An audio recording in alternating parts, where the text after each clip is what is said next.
ಬಿಡು. ದಮಯಂತಿ, ದಯವಿಟ್ಟು ನನ್ನನ್ನ ಸಾಯೋದಕ್ ಬೇಡಿ. ನನ್ ಬದುಕಿರೋದ್ರಲ್ಲಿ ಅರ್ಥನೇ ಇಲ್ಲ. ದಯವಿಟ್ಟು ನನ್ನ ಮಾತು ಕೇಳಿಸ್ಕೊಳ್ಳಿ. ಮಾವ ತುಂಬಾ ಒಳ್ಳೆಯವರು. ಇವ್ರಿಗೂ ಅವಳಿಗೂ ಏನೂ ಸಂಬಂಧ ಇಲ್ಲ.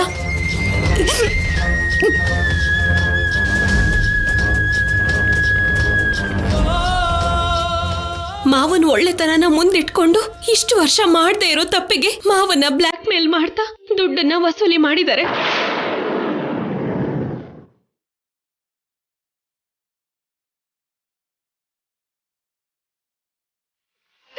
ಏನೇ ಇವಾಗಲೂ ಕೂಡ ನಿಮ್ಮ ಮಾವನ ಪರನೇ ವಹಿಸ್ಕೊಂಡು ಮಾತಾಡ್ತೀಯ? ನನಗ್ ಮೋಸ ಮಾಡ್ಬೇಕು ಅನ್ಕೊಂಡಿದ್ಯಾ? ಅತ್ತೆ, ನನ್ನ ನಂಬಿ. ಮಾವ ಯಾವ ತಪ್ಪು ಮಾಡಿಲ್ಲ.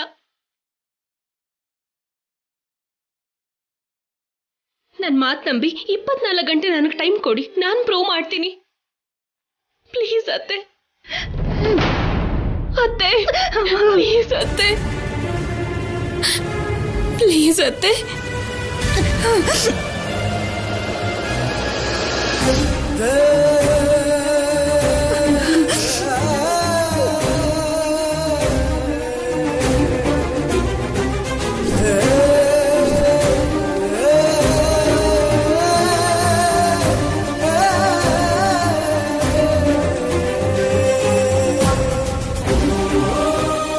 ಅಮ್ಮ ಅಮ್ಮ, ಆಫೀಸರ್, ಹೋಗೋಣ ಬನ್ನಿ. ಅಮ್ಮನ ಹುಷಾರಾಗಿ ನೋಡ್ಕೊಳ್ಳಿ ಅಜ್ಜಿ.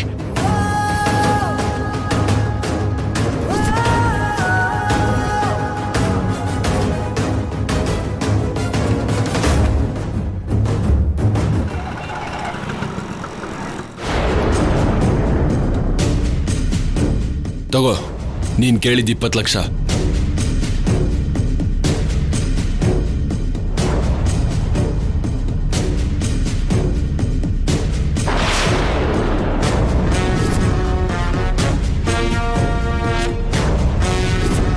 ಕೇಳಿದಷ್ಟು ದುಡ್ಡು ಕೊಟ್ಟಿದ್ದಾನೆ ಅಂತ ಇನ್ನೊಂದ್ಸಲ ವಾಪಸ್ ಬಂದ್ರೆ, ನನಗಾಗ್ಲಿ ಶಿವರಾಮ್ಗಾಗ್ಲಿ ಫೋನ್ ಮಾಡಿದ್ರೆ ಅವತ್ತೇ ನಿಮ್ ಕೊನೆ ದಿನ ಆಗಿರುತ್ತೆ.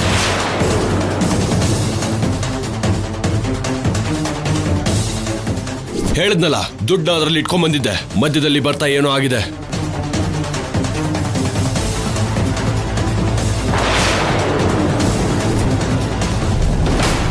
ಏನಮ್ಮ ಇದು? ದುಡ್ಡು ತಗೊಂಡ್ ಬಂದು ನಮ್ ದಾರಿ ನಾವ್ ನೋಡ್ಕೊಳ್ಳೋಣ ಅನ್ಕೊಂಡ್ರೆ ಹೀಗೆಲ್ಲ ನಡೀತಲ್ಲ. ನಂಗೂ ಅದೇ ಅರ್ಥ ಆಗ್ತಾ ಇಲ್ಲಮ್ಮ. ಇಲ್ಲಿವರೆಗೂ ನಾವಿದ್ರ ಬಗ್ಗೆ ಯೋಚನೆನೇ ಮಾಡಿರ್ಲಿಲ್ಲ. ಏನೋ ಅವ್ರ ಪುಣ್ಯ ಅಂತ ಕೇಳಿದೆ. ಆ ಅಜಯ್ ಅವರು ತಗೊಂಡ್ ಬರ್ತೀನಿ ಅಂದ್ರು. ಈಗ ನಮ್ ಕೆಲ್ಸ ಮುಗಿಯತ್ತೆ, ಎಲ್ಲಾದ್ರೂ ದೂರ ಹೋಗಿ ಆರಾಮಾಗಿ ಜೀವನ ಮಾಡೋಣ ಅಂತ ಅನ್ಕೊಂಡೆ. ಆದ್ರೆ ಹೀಗಾಗ್ಬಿಡ್ತಲ್ಲ. ಇಷ್ಟು ವರ್ಷ ಯಾವ ತೊಂದರೆಗಳಿಲ್ಲದೆ ಬದುಕಿದ್ವಿ. ಬೇಕಾದಾಗ ಅಜಯೋ ಶಿವರಾಮೋ ಯಾರಾದ್ರೂ ದುಡ್ಡು ತಗೊಂಡ್ ಬಂದ್ ಕೊಡ್ತಿದ್ರು. ಇವಾಗ ಅಷ್ಟು ದುಡ್ಡನ್ನೆಲ್ಲ ತಗೊಂಡು ಬೇರೆ ಊರಿಗೆ ಹೋಗಿ ಹೊಸದಾಗಿ ಜೀವನ ಶುರು ಮಾಡೋಣ ಅನ್ಕೊಂಡ್ರೆ ನಮ್ ಕರ್ಮ ಹೀಗಾಯ್ತಲ್ಲ. ಅಮ್ಮ, ಆ ಅಜಯ್ ನಿಜವಾಗ್ಲೂ ದುಡ್ಡು ತಗೊಂಡ್ ಬರ್ತಾರೆ ಅಂತೀಯಾ? ನಿಜವಾಗ್ಲೂ ಅವ್ರ ದುಡ್ಡು ತಗೊಂಡ್ ಬರ್ತಾರೆ ಅಂತೀಯಾ? ದುಡ್ಡು ತಗೊಂಡ್ ಬರ್ತಿರ್ಬೇಕಾದ್ರೆ ಅವ್ರಿಗೆ ಗೊತ್ತಿಲ್ಲದೆ ಆ ದುಡ್ಡು ಎಲ್ಲ ಹೋಗಿರತ್ತೆ? ಇಲ್ಲಮ್ಮ, ಆ ಅಜಯ್ ಅವ್ರ ವರ್ತನೆ ನೋಡ್ತಿದ್ರೆ ದುಡ್ಡು ತಗೊಂಡ್ ಬರ್ತಾರೆ ಅಂತ ಅನ್ಕೊಂಡಿದ್ದೆ. ತಗೊಂಡ್ ಬಂದಿರೋ ದುಡ್ಡು ಏನಾಗತ್ತಮ್ಮ? ಮಾಯ ಆಗೋಗತ್ತಾ?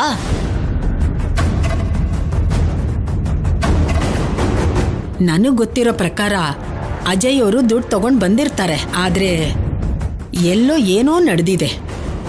ಅದೇನ್ ನಡೆದಿದೆ ಅಂತ ಅರ್ಥ ಆಗ್ತಿಲ್ಲ. ಎಲ್ಲ ಏನ್ ನಡೆದ್ರು ನಾವ್ ಅನ್ಕೊಂಡಿದ್ ಮಾತ್ರ ಆಗ್ತಿಲ್ಲ. ಆ ಅಜಯ್ ದುಡ್ಡು ತಗೊಂಡ್ ಬರ್ಬೇಕು, ನಮ್ ದಾರಿ ನಾವ್ ನೋಡ್ಕೋಬೇಕು. ತರ್ತಾರೆ ಬಿಡಮ್ಮ, ತರ್ದೇ ಇದ್ರೆ ಏನ್ ನಡೆಯತ್ತೆ ಅಂತ ಅವ್ರಿಗೆ ಗೊತ್ತಲ್ವಾ?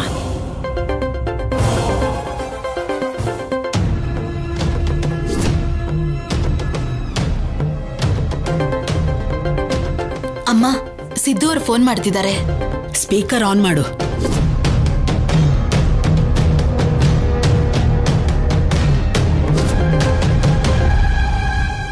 ಹೇಳಿ. ಏನ್ ಮಾಡ್ತಾ ಇದ್ದೀರಾ? ಏನ್ ಮಾಡೋದು, ಆ ಅಜಯ್ ದುಡ್ಡು ತಗೊಂಡ್ ಬರ್ತೀನಿ ಅಂತ ಅಂದ್ರು. ಅಲ್ಲ ಅದನ್ನ ಓಪನ್ ಮಾಡಿ ನೋಡಿದ್ರೆ ಅದ್ರಲ್ಲಿ ದುಡ್ಡೇ ಇರ್ಲಿಲ್ಲ. ಏನಾಯ್ತು ಅಂತಾನೆ ಗೊತ್ತಿಲ್ಲ. ಮತ್ತೆ ತಗೊಂಡ್ ಬರ್ತೀನಿ ಅಂತ ಹೋದ್ರು. ಅವ್ರಿಗೋಸ್ಕರನೇ ಇಬ್ರು ಕಾಯ್ತಾ ಕೂತಿದೀವಿ. ನೀವು ಕಾಯ್ತಾ ಕೂತಿದ್ರೆ ನಿಮ್ ಪ್ರಾಣಕ್ಕೆ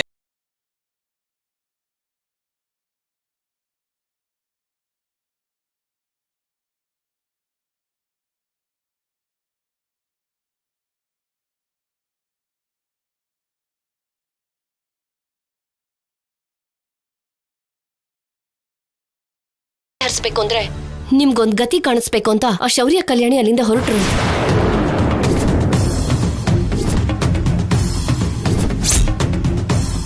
ಅಯ್ಯೋ, ಅವರಿಬ್ರು ಬಂದ್ಬಿಟ್ರೆ ನಮ್ ಪರಿಸ್ಥಿತಿ ಏನಾಗುತ್ತೆ? ಮೊದ್ಲೇ ಆ ಕಲ್ಯಾಣಿ ನಮ್ಗೆ ವಾರ್ನಿಂಗ್ ಬೇರೆ ಕೊಟ್ಟಿದ್ದಾಳೆ. ಅವಳ ಮಾತು ಕೇಳದೆ ನಾವು ಹೀಗ್ ಮಾಡಿದೀವಿ ಅಂತ ಅವಳಿಗೆ ಗೊತ್ತಾದ್ರೆ ನಮ್ಮನ್ ಬದುಕಕ್ ಬಿಡ್ತಾಳ? ಅದಕ್ಕೆ ನಾವು ಫೋನ್ ಮಾಡಿದ್ದು. ಅವ್ರು ಬರೋವಾಗ ನೀವಲ್ಲಿರೋದು ಒಳ್ಳೇದಲ್ಲ. ಮತ್ತೇನ್ ಮಾಡ್ಬೇಕು? ಸ್ವಲ್ಪ ದಿನ ಅವ್ರ ಕಣ್ಣಿಗೆ ಬೀಳ್ದಿರೋ ಹಾಗಿದ್ರೇನೆ ಒಳ್ಳೇದು. ದೂರ ಎಲ್ಲಾದ್ರೂ ಹೋಗಿ ಹಾಯಾಗಿರಿ. ಕೈಯಲ್ಲಿ ದುಡ್ಡು ಇಲ್ದೆ ನಾವ್ ಎಲ್ಲಿಗೆ ಹೋಗ್ಬೇಕು ಅಂತೀಯಪ್ಪ? ಏನೋ ದುಡ್ಡು ಬರುತ್ತೆ, ನಮ್ ದಾರಿ ನಾವ್ ನೋಡ್ಕೊಳ್ಳೋಣ ಅಂತ ಅನ್ಕೊಂಡ್ರೆ ಆ ಅಜಯ್ ನೋಡಿದ್ರೆ ದುಡ್ಡೇ ತರ್ಲಿಲ್ಲ. ಇವಾಗ ನೀವ್ ನೋಡಿದ್ರೆ ಎಲ್ಲೂ ಕಾಣಿಸ್ದೆ ಇಲ್ಲಿಂದ ಹೊರಟೋಗಿ ಅಂತೀರ. ಎಲ್ಲಿಗೆ ಅಂತ ಹೋಗೋದು? ಹೇಗ್ ಬದುಕ್ಬೇಕು? ಪ್ರಾಣ ಇದ್ರೆ ಹೇಗಾದ್ರೂ ಬದುಕೋಬಹುದು. ಪ್ರಾಣನೇ ಹೋದ್ಮೇಲೆ ನೀವು ಮಾಡೋದೇನಿರುತ್ತೆ? ಸುಮ್ನೆ ನಾವು ಹೇಳೋದನ್ನ ಕೇಳಿ. ಅವ್ರು ಬರೋ ಅಷ್ಟರಲ್ಲಿ ನೀವು ಅಲ್ಲಿಂದ ಎಸ್ಕೇಪ್ ಆಗಿ. ಅವ್ರು ಹೊರಟು ತುಂಬಾ ಹೊತ್ತಾಯ್ತು. ಇಷ್ಟೊತ್ತಿಗಾಗ್ಲೇ ಅವ್ರು ನಿಮ್ಮ ಹತ್ತತ್ರ ಎಲ್ಲೋ ಇದ್ದೇ ಇರ್ತಾರೆ. ಟೈಮ್ ವೇಸ್ಟ್ ಮಾಡಿದ್ರಿ ಅಂದ್ರೆ ನಿಮ್ ಪ್ರಾಣಕ್ಕೆ ಅಪಾಯ. ಇದ್ದಕ್ಕಿದ್ದ ಹಾಗೆ ಎಲ್ಲಿಗೆ ಅಂತ ಹೋಗೋದು? ಎಲ್ಲೋ ಒಂದ್ ಕಡೆ ಬೇಗ ಹೊರಡಿ. ಅವ್ರ ಮನೆಗ್ ಬರೋ ಅಷ್ಟೊತ್ತಿಗೆ ನೀವ್ ಅಲ್ಲೇ ಇದ್ರೆ ಆಮೇಲೆ ನೀವ್ ಎಲ್ಲೂ ಹೋಗೋದಕ್ಕೂ ಚಾನ್ಸಸ್ ಸಿಗಲ್ಲ. ಅರ್ಥ ಆಯ್ತಾ?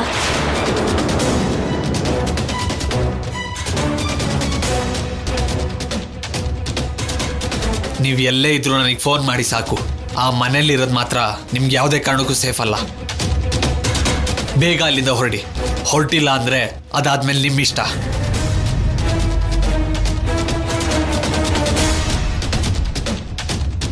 ಏನಮ್ಮ ಇದು? ಇದ್ದಕ್ಕಿದ್ದ ಹಾಗೆ ಬಾಂಬ್ ಹಾಕ್ಬಿಟ್ರು. ಈಗ ನಾವೇನ್ ಮಾಡೋದು? ಏನ್ ಮಾಡೋದಮ್ಮ? ಇವಾಗ ಏನ್ ಮಾಡ್ಬೇಕು ಅಂತ ನಂಗೆ ಅರ್ಥನೇ ಆಗ್ತಿಲ್ಲ.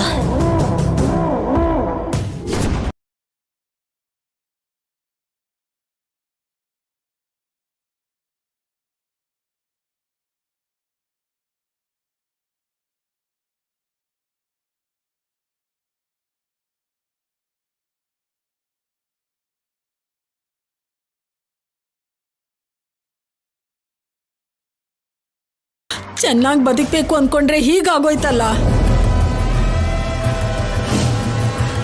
ಇಷ್ಟು ವರ್ಷ ಯಾವ ತೊಂದರೆನೂ ಇಲ್ಲದೆ ಬದುಕ್ತಿದ್ವಿ. ಆ ಶಿವರಾಮ್ ಪರಿಚಯ ಆದ್ಮೇಲೆ ನಾವು ದುಡ್ಡಿನ ಬಗ್ಗೆ ಯೋಚನೆ ಮಾಡೋ ಪರಿಸ್ಥಿತಿನೇ ಇಲ್ದಿರೋ ಹಾಗೆ ಅವರು ಅಜಯ್ ಅವರು ದುಡ್ಡು ಕೊಡ್ತಾ ಬಂದಿದ್ರು. ಈಗ ಸಂಪದ ಸಿದ್ದು ಇಂದ ನಾವು ತೊಂದರೆಗೆ ಸಿಕ್ಕಾಕೊಳ್ಳೋ ಪರಿಸ್ಥಿತಿ ಬಂತಲ್ಲ. ಮೊದ್ಲು ನಾವಿಲ್ಲಿಂದ ಆದಷ್ಟು ಬೇಗ ಹೊರಡ್ಬೇಕು. ಅವ್ರು ಬರ್ತಿರ್ತಾರೆ.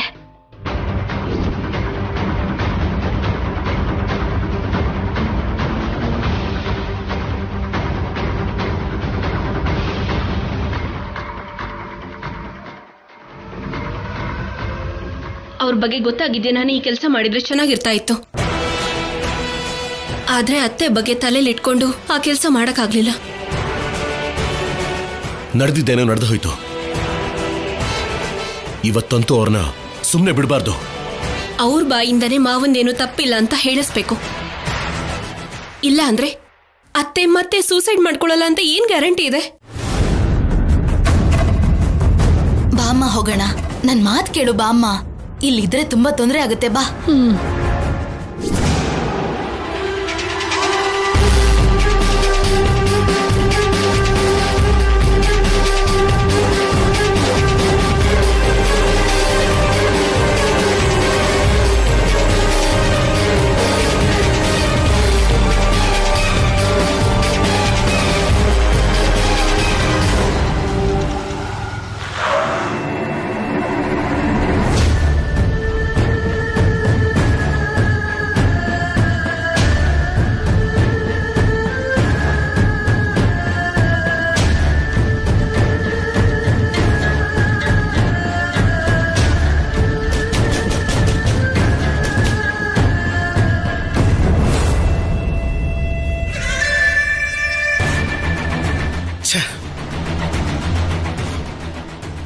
ಮನೆ ಲಾಕ್ ಆಗಿದೆಯಲ್ಲ, ಹೊರಗಡೆ ಹೋಗಿದಾರ ಅಥವಾ ವಿಷಯ ಗೊತ್ತಾಗಿ ಎಲ್ಲಾದ್ರೂ ಓಡ್ ಹೋಗಿದಾರ?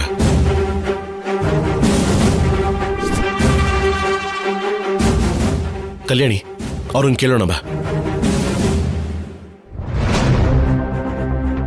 ಎಕ್ಸ್ಕ್ಯೂಸ್ ಮೀ, ನಿಮಿಷ, ಈ ಮನೇಲಿರೋರು ಎಲ್ಲಿ? ಅವ್ರಾಗ್ಲೇ ಬ್ಯಾಗ್ ಎಲ್ಲ ತಗೊಂಡು ಹೊರಟೋದ್ರು. ಎಲ್ಲಿಗೆ ಅಂತ ಕೇಳಿದ್ರೆ ಮನೆ ಖಾಲಿ ಮಾಡಿ ಹೋಗ್ತಾ ಇದೀವಿ ಅಂತ ಹೇಳಿದ್ರಮ್ಮ.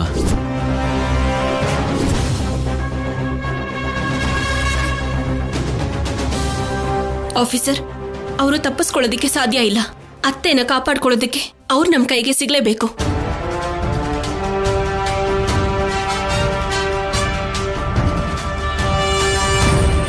ಹಲೋ ವಾಸು, ಆ ದಾಕ್ಷಾಯಿಣಿನೂ ಅವ್ರ ಅಮ್ಮನೂ ಮನೆ ಖಾಲಿ ಮಾಡ್ಕೊಂಡು ಹೋಗಿದ್ದಾರೆ.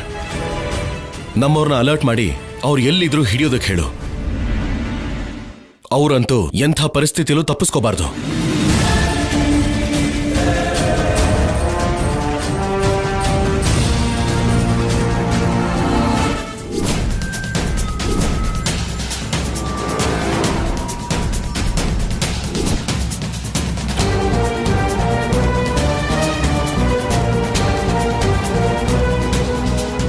ಏನಪ್ಪ ಅದು ನಿನ್ ಗೋಳು? ಸ್ವಲ್ಪ ಬೇಗ ಹೋಗು. ಹಾಮ, ಹೋಗ್ತಾ ಇದ್ದೀನಿ.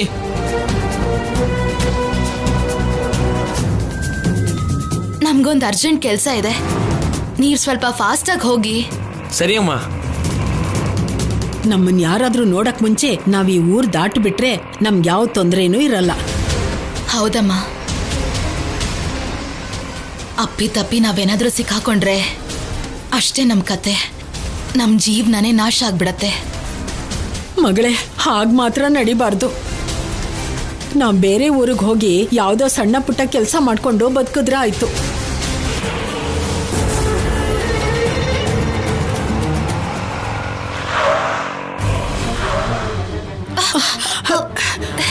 ಏನಪ್ಪ ನಿನ್ ಗೋಳು?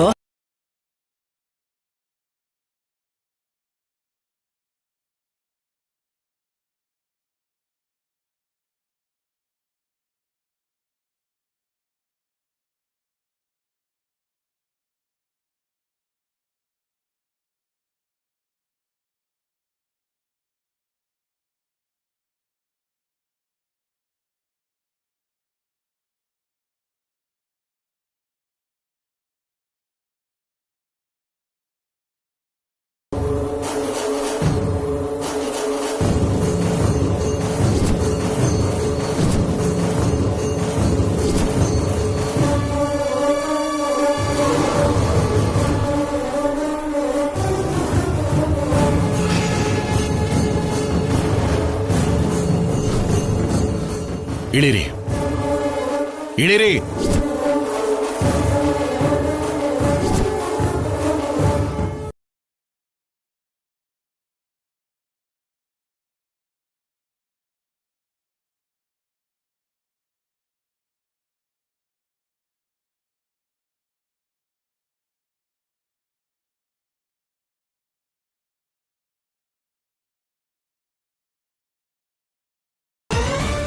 ನೀವ್ ಮನೆ ಬಿಡೋ ಅಷ್ಟು ಈಸಿಯಾಗಿ ಊರ್ ಬಿಟ್ಟು ಹೋಗೋದು ಈಸಿ ಅನ್ಕೊಂಡಿದೀರಾ? ನೀವ್ ಎಲ್ಲಿಗೆ ಹೋದ್ರು, ಎಷ್ಟೇ ದೂರ ಹೋದ್ರು ನಮ್ ಪೊಲೀಸ್ ಅವ್ರ ಕಣ್ ತಪ್ಪಿಸಿ ಹೋಗೋಕ್ಕಾಗಲ್ಲ. ನಡೀರಿ, ಮನೆಗೆ ಹೋಗೋಣ. ನಿಮ್ಮನೆಗ ನಮ್ಗೇನ್ ಕೆಲ್ಸ? ನಾವ್ಯಾಕ್ ಬರ್ಬೇಕು? ಯಾಕ್ ಬರ್ಬೇಕು ಅಂತ ನಿಮಗ್ ಗೊತ್ತು, ಯಾಕ್ ಕರ್ಕೊಂಡು ಹೋಗ್ತಿದೀವಿ ಅನ್ನೋದು ನಮಗ್ ಗೊತ್ತಿದೆ. ಮಾತು ಮರ್ಯಾದೆಯಿಂದ ಬಂದ್ರೆ ನಿಮ್ಗೆ ಒಳ್ಳೇದು. ಅದ್ರ ಅವಶ್ಯಕತೆ ನಮ್ಗಿಲ್ಲ. ನಮ್ ಪಾಡಿಗೆ ನಮ್ಮನ್ನ ಹೋಗಕ್ ಬಿಡಿ. ಸುಮ್ನೆ ಬಂದಿಲ್ಲ ಅಡ್ಡ ಹಾಕಿ ನಮಗ್ಯಾಕೆ ತೊಂದರೆ ಕೊಡ್ತಿದ್ದೀರಾ? ನಮ್ ಪಾಡಿಗೆ ನಮ್ಮನ್ ಬದುಕಕ್ಕೂ ಬಿಡಲ್ವಾ? ಎಲ್ಲ ಜೀವನನು ಹಾಳು ಮಾಡಿ ನೀವೊಬ್ರು ಚೆನ್ನಾಗಿದ್ರೆ ಸಾಕಾ? ನಿಮ್ಮಿಂದ ನಮ್ಮ ಮನೇಲಿ ಯಾರಿಗೂ ನೆಮ್ಮದಿ ಇಲ್ಲ. ನಮ್ಮ ಅತ್ತೆ ಡಿಸ್ಟರ್ಬ್ ಆಗಿದ್ದಾರೆ, ನಮ್ಮ ಮಾವ ಕೂಡ ನೋವು ಪಡ್ತಿದ್ದಾರೆ. ಅವರೆಲ್ಲರ ನೋವಿಗೂ ಉತ್ತರ ಸಿಗ್ಬೇಕಂದ್ರೆ ನೀವಿಬ್ರು ಬರ್ಬೇಕು. ನಡೀರಿ. ಇಲ್ ನೋಡು, ನೀನ್ ಹೀಗ್ ಹೆದರ್ಸ್ಬಿಟ್ರೆ ಬಂದ್ಬಿಡ್ತೀವಿ ಅನ್ಕೊಂಡ್ಯಾ? ನಡಿಯಮ್ಮ, ಇವ್ರ ಹತ್ರ ನಮ್ಗೇನ್ ಕೆಲ್ಸ? ನಮ್ ದಾರಿ ನಾವ್ ನೋಡ್ಕೊಳ್ಳೋಣ. ನಡಿ. ಮರ್ಯಾದೆಯಿಂದ ಹೇಳಿದ್ದನ್ನ ಕೇಳಿ ಒಳ್ಳೆ ಮಾತಿಗೆ ಬಂದ್ರೆ ಗೌರವದಿಂದ ಕರ್ಕೊಂಡು ಹೋಗ್ತೀವಿ. ಇಲ್ಲ ಅಂತ ಮೊಂಡುತನ ಏನಾದ್ರೂ ಮಾಡಿದ್ರೆ ಪೊಲೀಸ್ ಭಾಷೆಯಲ್ಲಿ ಇಬ್ರು ಕೈ ಕಾಲು ಮುರಿದು ಹಾಕಿ ಕರ್ಕೊಂಡು ಹೋಗ್ಬೇಕಾಗತ್ತೆ.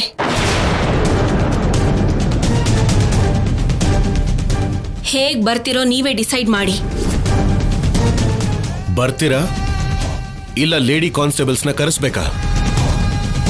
ಬೇಡ ಬಿಡಿ, ಬರ್ತೀವಿ.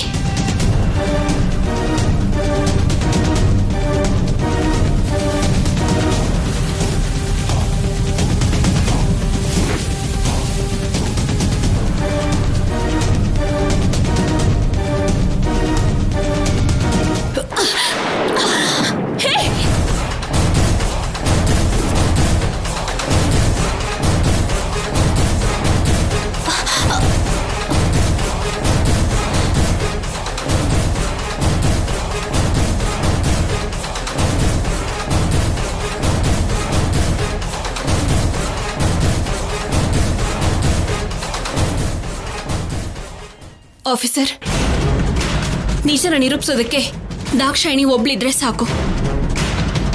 ಹೋಗೋಣ ಬನ್ನಿ. ಏಯ್,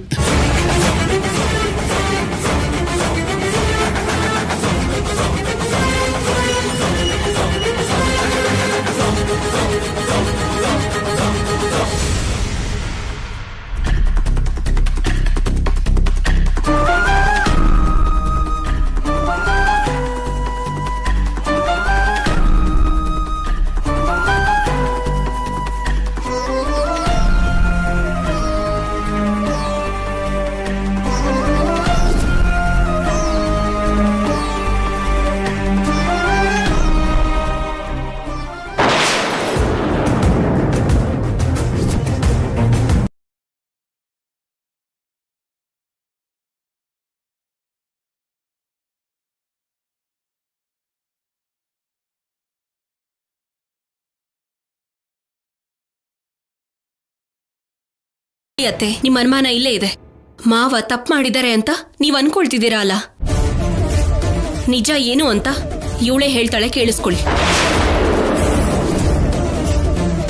ನಿನ್ ಸ್ವಾರ್ಥಕ್ಕೋಸ್ಕರ, ದುರಾಸೆಗೋಸ್ಕರ ನಮ್ಮ ಮಾವ ಅಪ್ಪ ಇಬ್ರನ್ನು ಅಪರಾಧಿ ಮಾಡಿ ನಮ್ಮ ಮನೇಲಿ ಆಗ್ತಿರೋ ಸಮಸ್ಯೆಗೆ ಕಾರಣ ಆಗಿದ್ಯಾ?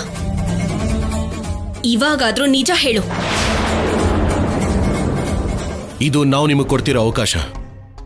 ಸರಿಯಾಗಿ ಏನ್ ನಡೀತು ಅಂತ ಹೇಳಿ.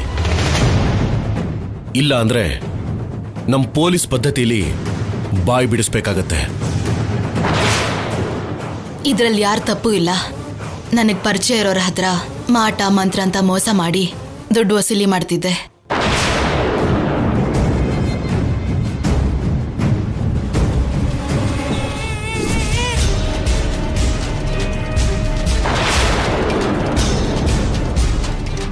ಆಗ ನನಗ್ ಶಿವರಾಮ್ ಅವರು ಪರಿಚಯ ಆದ್ರು. ಆ ಪರಿಚಯನ ಅಡ್ಡ ಇಟ್ಕೊಂಡು ಅವರು ಮತ್ತೆ ನನ್ನ ಮಧ್ಯೆ ತಪ್ಪು ನಡೆದಿದೆ ಅಂತ ಎಲ್ರಿಗೂ ಹೇಳ್ತೀನಿ ಅಂತ ಹೆದರ್ಸಿ ಇಷ್ಟು ವರ್ಷ ದುಡ್ಡಿಸ್ಕೊತಿದ್ದೆ.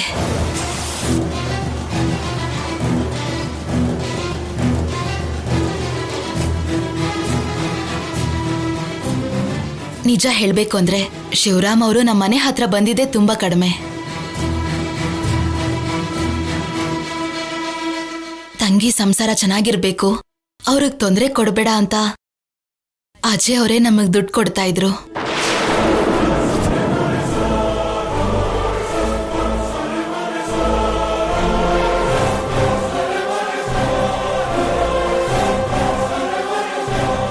ನಾವ್ ಕೇಳ್ದಷ್ಟು ದುಡ್ಡು ಅವ್ರು ಕೊಟ್ಟಿದ್ದಕ್ಕೆ ಇಲ್ಲಿವರೆಗೂ ನಾವು ಏನು ಬಾಯ್ ಬಿಡ್ಲಿಲ್ಲ.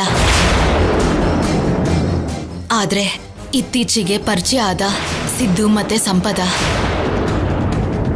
ನಮಗ್ ತಪ್ಪು ದಾರಿ ತೋರಿಸಿ ನಿಮ್ ಕುಟುಂಬಕ್ಕೆ ತೊಂದರೆ ಕೊಡು ಅಂತ ಹೇಳಿದ್ರು.